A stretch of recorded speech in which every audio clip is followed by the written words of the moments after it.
米开朗基罗 Raphael， 达芬奇，有莫奈、毕加索、梵高、毕加索，什么达利，毕加索吧，梵高。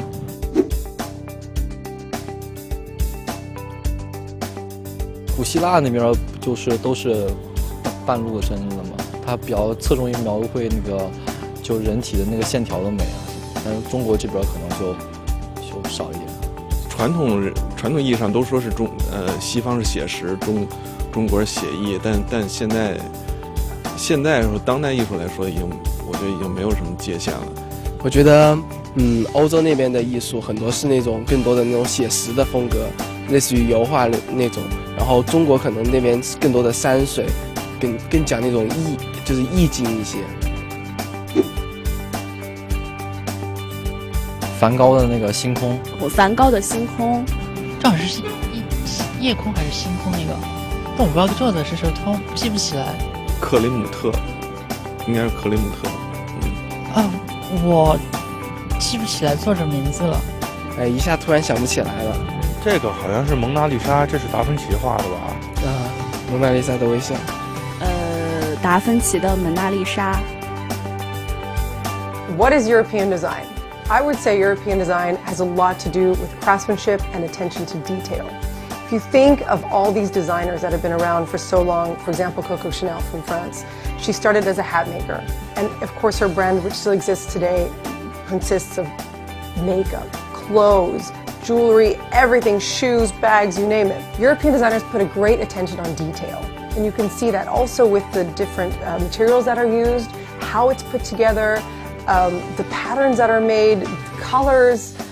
Also, it's very structural. I've seen a lot of things. It's not flat. It's really three-dimensional now. And especially now that we have 3D printing, this is very something of the now.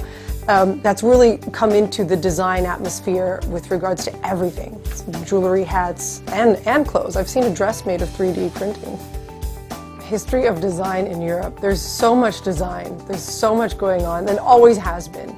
If I start with the ancient Greeks with their togas and these pleated long dresses, that fashion comes back again. So hats, of course, are very significant in Europe. There was a time when you wouldn't leave your house without a hat on, man or woman. This is around the time of pre-Second World War Europe. It was all hats.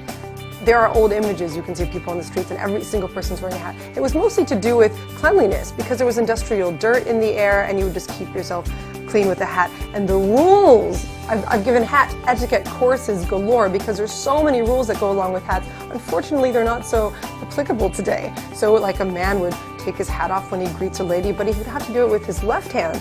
Why? Because his right hand had to be free just in case the lady extended her hand to give a hand. So this hand had to be free. So there's all these different rules you think of. European art and design definitely influences my work. Not only is it because I am a European and I was lucky enough to travel around Europe where I saw the Colosseum when I was little in Rome and the Eiffel Tower in Paris and all these iconic sites. And I'm mentioning architecture because it seeps inside you. It's part of your upbringing. The buildings around you and the nature around you, it all very much has an impact on how I make my things today. I would say European and Chinese design differ greatly. I think China is a much younger market for design. European is much older, much more established, but by no means one is better than another. China's really paving the way for design. If I think of the images of the Empress Dowager Sisi, the clothes she's wearing and headdresses, those are all handmade. I think unfortunately it's a lot of this art of craftsmanship in China has died out. In Europe it's still very much alive, but I know design schools here in China are working hard to regain that craftsmanship. It would be great if China could get all those wonderful techniques back to use them in design today.